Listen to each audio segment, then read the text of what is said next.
moment de la mort, donc, on va dire l'essentiel de l'âme qui part, mais pas tout. Pas tout.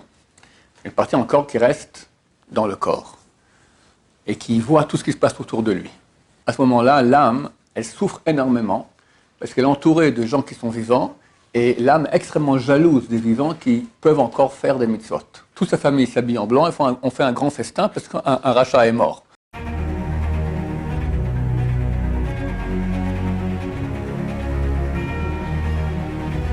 Ce jour est dédié pour la leçon de l'âme de Gérard David, Bedjay, Bakluset, Zechron Levracha de mémoire bénie.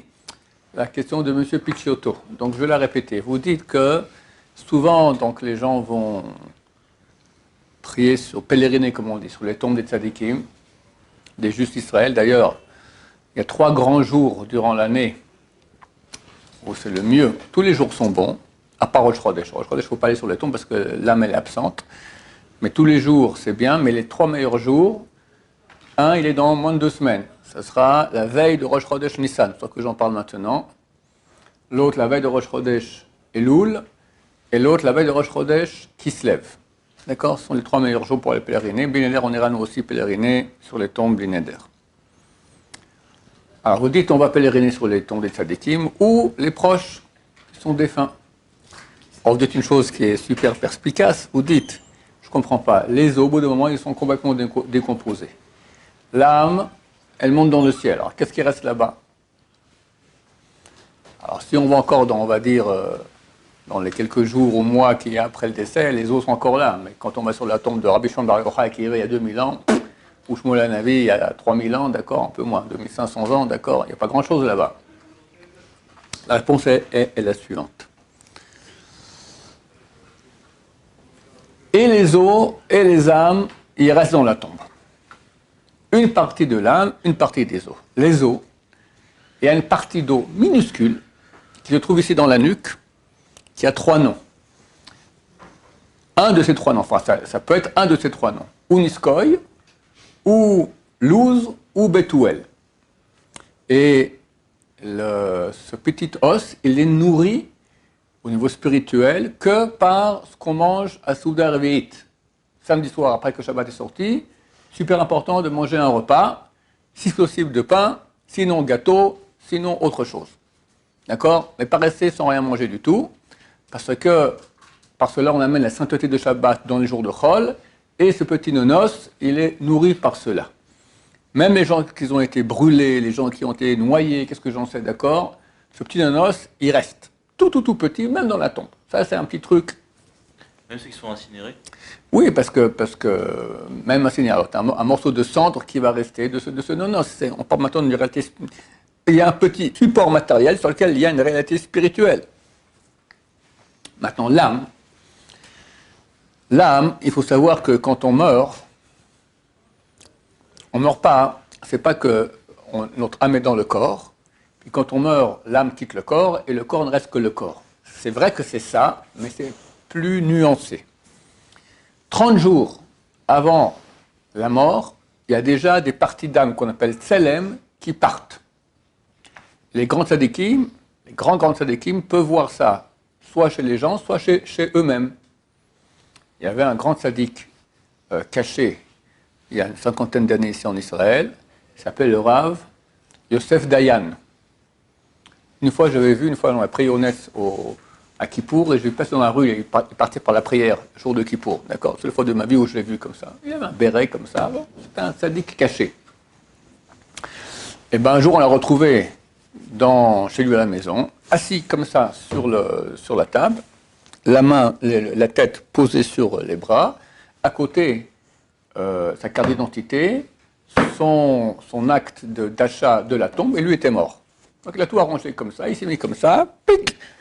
D'accord? C'est des gens qui voient, ils savent exactement quand ils vont mourir. Personne ne sait quand on va mourir. Mais les 30 jours avant, on peut voir. Parce que 30 jours avant, à la minute près, l'âme quitte le corps. Et j'ai déjà raconté souvent ici ce qui est écrit dans le Zohar HaKadosh, qu'un jour, Rabbi Yitzhak vient voir, je ne sais plus, Rabbi Yossé, je crois, il lui dit, écoute, si ça ne dérange pas, si je quitte ce monde-là, hein, est-ce que tu pourras t'occuper de mon fils pour qu'il apprenne la Torah? J'ai dit, oui, pas de problème, mais pourquoi tu me parles de ça? Parce que j'ai vu mon tselem qui est parti. Normalement, dans 30 jours, quick, je pars. Bien, on va aller chez Rabbi Shimon Bar Yochai. C'était leur maître.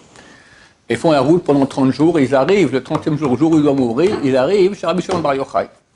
Rabbi Shimon Bar Yochai, il voit par la fenêtre, il voit trois personnes. Il voit Rabbi Yitzhak, ceux qui sont censés mourir aujourd'hui, son ami Rabbi Yossé, et sur Rabbi Yitzhak, il voit l'ange de la mort.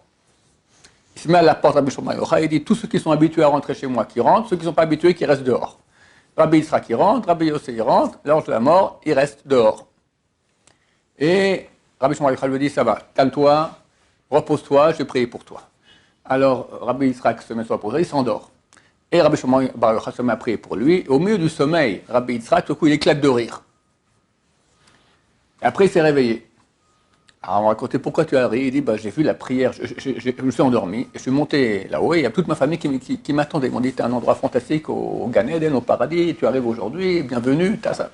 Tout à coup, il y a un orage dans le ciel. La prière de Rabbi Shimon Bar Yochai est en train de monter comme ça. Et une voix sortie du ciel a dit, non, on lui donne encore la vie jusqu'au décès de Rabbi Shimon Bar Yochai. Et Rabbi Yitzhak, il dit que je dormais et je voyais l'ange de la mort qui faisait les 100 pas à l'entrée. Il s'énervait, c'est pas possible, ce Rabbi Shimon Bar Yochai, il nous casse les pieds, on peut rien faire, on peut travailler tranquille avec lui. Et à la fin, quand il a entendu comme ça que c'était repoussé, il est parti fâché. Alors j'ai éclaté de rire. Et effectivement, Rabbi Shimon Bar Yochai lui a dit, c'est vrai, et je suis responsable de toi, tant que je suis vivant, tu vivras. Le jour où je meurs, tu meurs aussi. Et lorsque Rabbi Shimon Bar Yochai était agonisant, il a dit, allez dire Rabbi Yitzhak Napara qui se prépare, on part. Et ils sont enterrés l'un à côté de l'autre. Tout le monde connaît la tombe de Rabbi Shimon Bar Yochai à Méron, mais personne ne sait que quand on rentre, juste en face des lavabos, là-bas, il y a une tombe un peu cachée, personne ne fait attention, il y a là-bas la tombe de Rabbi Yitzhak Napara. Lui, il est enterré là-bas, parce qu'un était garant de l'autre. Donc de là, on apprend quoi? Que une partie de l'âme qui part déjà avant ce qu'on appelle, nous, la mort. Le jour de la mort, au moment de la mort, là, c'est l'essentiel qui part. Quelle est cette âme, ce tselem? À quoi elle sert Dans les parties d'âme, on a 5 parties d'âme, et au-dessus, on a encore les tselem. 2 tselem. Au-dessus des 5? Au-dessus des 5. Le tselem, c'est une sorte de lumière qui entoure l'âme. Donc ça entoure la 4e et la 5e, si je me souviens bien. D'accord? Est-ce que quand elle part, ils perdent un peu de leur force Je ne sais pas. Je ne sais pas si on perd quelque chose à cause de cela. J'imagine que oui. Au moment de la mort, donc, on va dire l'essentiel de l'âme qui part, mais pas tout. Pas tout. Il y a une partie encore qui reste dans le corps et qui voit tout ce qui se passe autour de lui. Même dans les morts cliniques, ou même pas une mort clinique. Il y a des morts cliniques, des fois quelqu'un il arrive jusqu'au Lamaba, il est jugé, il discute, on accepte de le ramener ici. J'avais une trentaine, quarantaine d'années dans mon quartier, il y a quelqu'un qui a diffusé, à l'époque c'était des cassettes, d'accord. Il dit, je m'appelle Dvir, c'était son nom. Je m'appelle Dvir, voilà, je suis mort. Je suis mort, je suis revenu. Je suis allé au Lamaba et on m'a jugé. Pour des petits détails que j'ai complètement oubliés. Je m'occupe une fois d'une synagogue, et après on a fermé la synagogue, il a fait quelques sidourim. Je n'ai pas donné une autre synagogue, on m'a jugé pour ça, etc. Puis à la fin, j'ai dit, je veux revenir sur Terre. Il dit, pourquoi? Il y a ma famille, et tout le monde dit ça, c'est pas une bonne raison. Tu as une bonne raison pour venir sur Terre? Il a dit, Lo amut kerie va saper maaseya. C'est un verset des Tehillim qu'on dit dans le Hallel, je ne mourrai pas. Lo amut verie, je vivrai, va saper maaseka, je raconterai les actions de Dieu. Ils ont dit, ah, ça c'est une bonne raison. Je me suis réveillé. J'étais en Amérique, j'étais à l'hôpital en soins. Tout l'hôpital a hurlé, miracle, miracle, miracle, miracle. Je vois un rabbin, il m'a dit, il faut que tu racontes ton histoire. Il raconte son histoire à tout le monde. 3 semaines après, il est mort. Donc on lui a donné revenir 3 semaines encore plus sur Terre pour raconter son histoire. Il y en a qui restent encore 20, 30 ans, d'accord. Beaucoup de cas des histoires de gens qui ont des morts cliniques, qui ont fait chouva après, etc., etc. J'avais un élève, c'était il y a bien, bien longtemps. On va dire peut-être il y a 30 ans aussi. D'accord, il a fait un accident, il avait fait, avant de venir ici, il avait fait un accident de moto très grave. Et il est mort. Il est mort et il est revenu. Et il m'a dit, depuis ce jour-ci, j'ai aucune joie. Rien ne me satisfait dans ce monde. Ce que j'ai vu là-haut, c'est tellement bon, tellement agréable. La proximité de Dieu, le monde ici, c'est nul par rapport. Il était un insatisfait permanent à cause de ce qu'il a goûté de là-bas. Donc les gens qui vont relativement haut goûter. Et il y en a Mon oncle, par exemple, un jour, il est tombé dans les pommes, comme ça, et son corps, il voit son corps depuis, il voit son corps.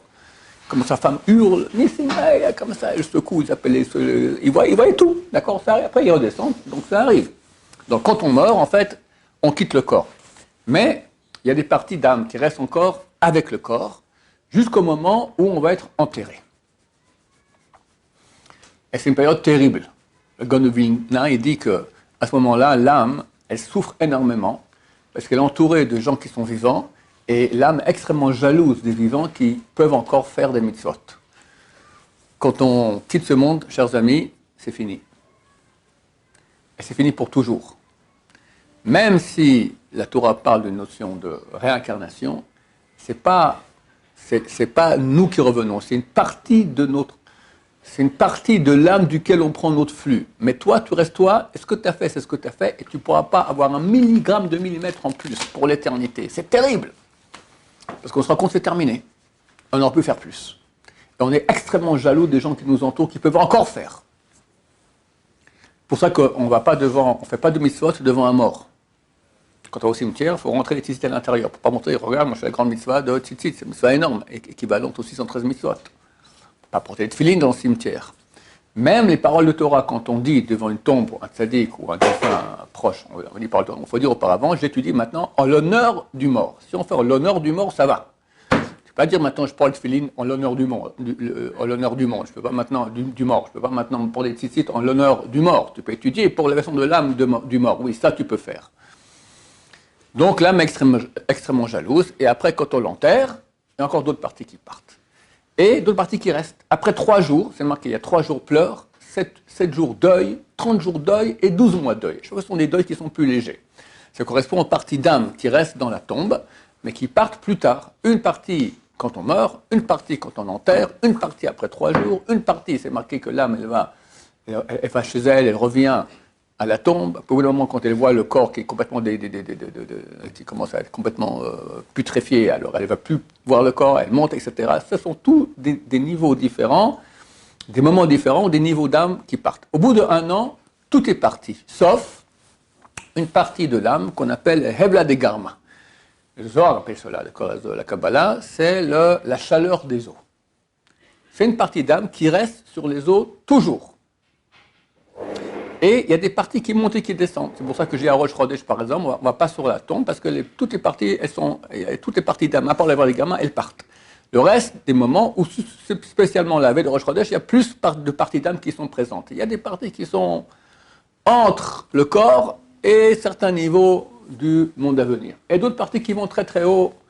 On a plusieurs âmes, on a 5 âmes, et chacune d'entre elles est divisée aussi en 5, et encore des subdivisions, et chacune va à d'autres endroits. Alors, il y en a qui vont très très haut, il y en a qui vont plus bas, puis il y en a qui sont encore liés à l'âme. Donc, il y a un contact. Et il y a un contact aussi entre les parties d'âme qu'il y a dans la tombe et l'âme qui est là-haut. Donc, quand je prie sur la tombe d'un défunt, alors, il y a une partie présente de l'âme du défunt, mais elle est en contact avec le reste de ces parties d'âme qui sont là-haut. Donc, en fait, tout est présent. Et les parties de corps, et les parties d'âme. Voilà. Des questions sur ce sujet? Oui. Juste une question par rapport à l'histoire de Rabbi Shimon Bar Yochai. Pourquoi l'ange de la mort il a attendu qu'ils arrivent jusqu'à chez Rabbi Shimon Bar Yochai? Quoi, qu'il le tue avant? Ouais. On ne peut pas. L'ange de la mort, il ne peut pas maintenant raccourcir. On lui a dit 1 heure où il doit tuer la personne, c'est cette heure-là. Il ne peut pas prendre avant. Il ne fait pas ce qu'il veut. C'est un envoyé de Dieu. D'accord?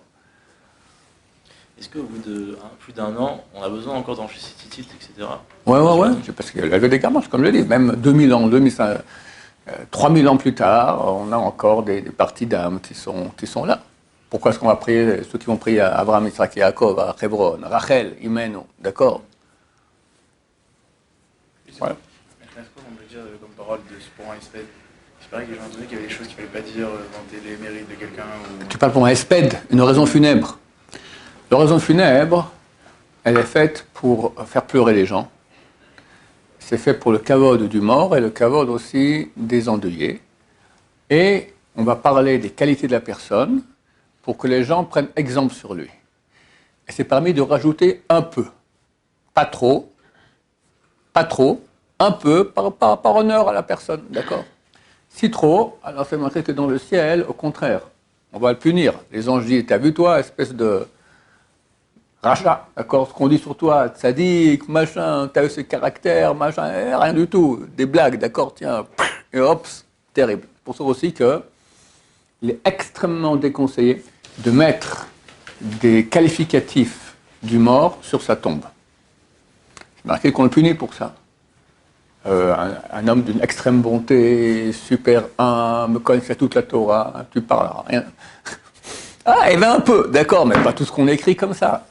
Ça porte malheur pour le défunt. Et des familles, des fois, ils veulent pas. Ils veulent mettre, ils aiment ce parent qui est décédé, et ils veulent mettre une vraie Megillat Esther là-bas, écrite sur la tombe. C'est extrêmement déconseillé. Si c'est vrai.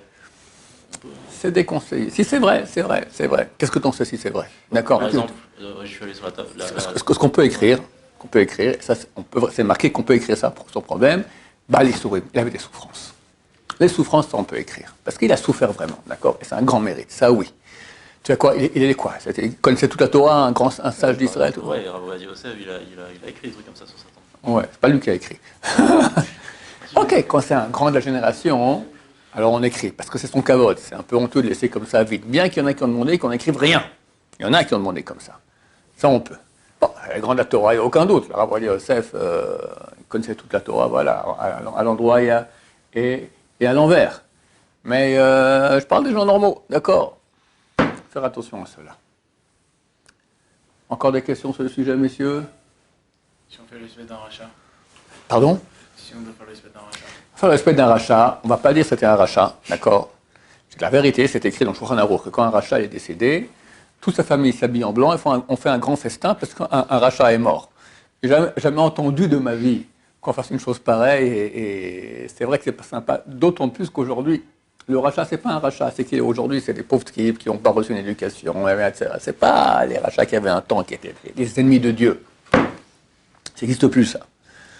Aujourd'hui, il y a des fruits de ces gens-là qui vivaient peut-être il y a quelques siècles. Alors, on fait plus ça. Alors, qu'est-ce qu'on fait? Alors, on fait, par exemple, très souvent, donc, nous, on est concernés ici en tant que rabbin qui habite Israël. Alors, on demande de faire un sped, pas moi, mais des gens, des collègues, on va dire, à moi, d'accord, qui s'occupent des voies de quelqu'un, un rachat, on l'enterre ici. Alors, Baruch Hashem, il est enterré en terre d'Israël, la terre d'Israël, etc. On fait du moussard, on raconte des belles histoires, des trucs.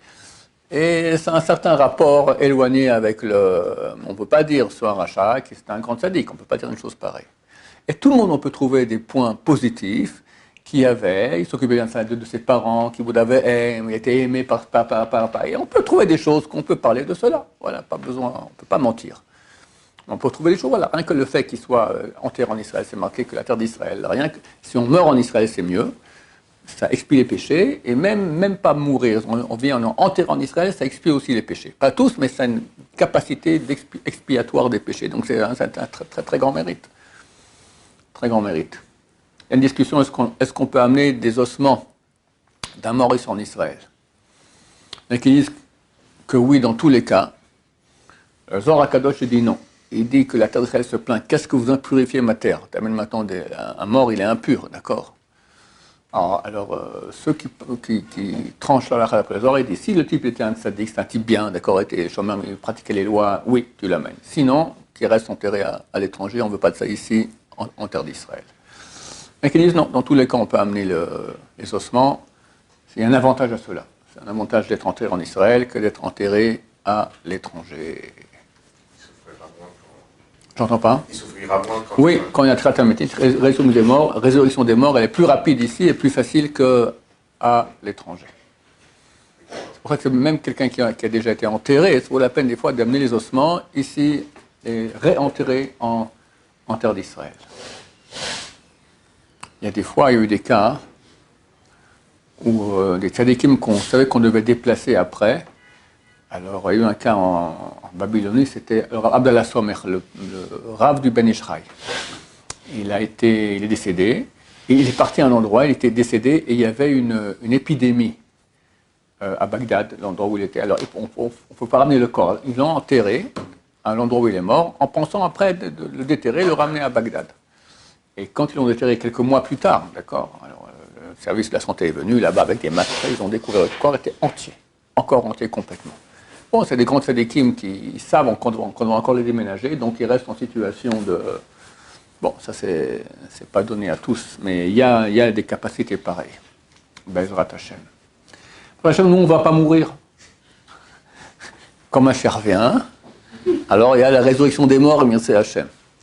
Alors si oui, c'est juste, il y en a qui disent une seconde on ressuscite, ou bien il y en a qui expliquent la résurrection, c'est quoi? C'est qu'on va enlever notre habit de chair et et recevoir un habit de lumière. Le premier homme, quand il a été créé au paradis, il avait un corps, mais un corps de lumière. Et lorsqu'il a péché, alors c'est marqué que Dieu lui a cousu, à lui et à sa femme, des habits de peau. Hein, il y en a qui disent que c'est vraiment de la peau, d'accord, comme la fourrure, l'homme de Cro-Magnon, d'accord, il avait une toque de peau. Il y en a qui disent non, c'est le corps qu'on a, c'est ça, le corps que nous avons, c'est un habit de peau.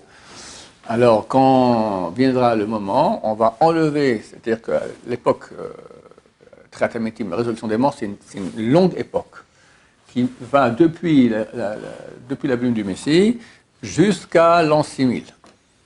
Plus d'un siècle, en tout cas, ça va durer. Et pendant cette époque-là, Mashiach va faire en sorte que toute l'humanité va monter, se purifier. Puis à un moment de purification, tu arrives à un moment de purification tellement grand que tu n'as plus besoin du corps. Le corps, c'est quelque chose de très grossier, d'accord? Alors tu changes, tu recevras de la rabbanout, préparez-vous la semaine prochaine, vous changez vos deux corps, voilà. Tu fais une grande fête pour dire au Hachem, je change de corps, et hop, comme tu changes de voiture, tu passes de la Fiat à la Rolls-Royce, d'accord? Là aussi, tu enlèveras ton corps de peau, tu recevras un corps de lumière, Bezrat Hashem. Il y aura encore la mort, du coup, après... Fini. C'est marqué que Dieu prend l'ange de la mort et il égorge. Plus de mort. Pardon?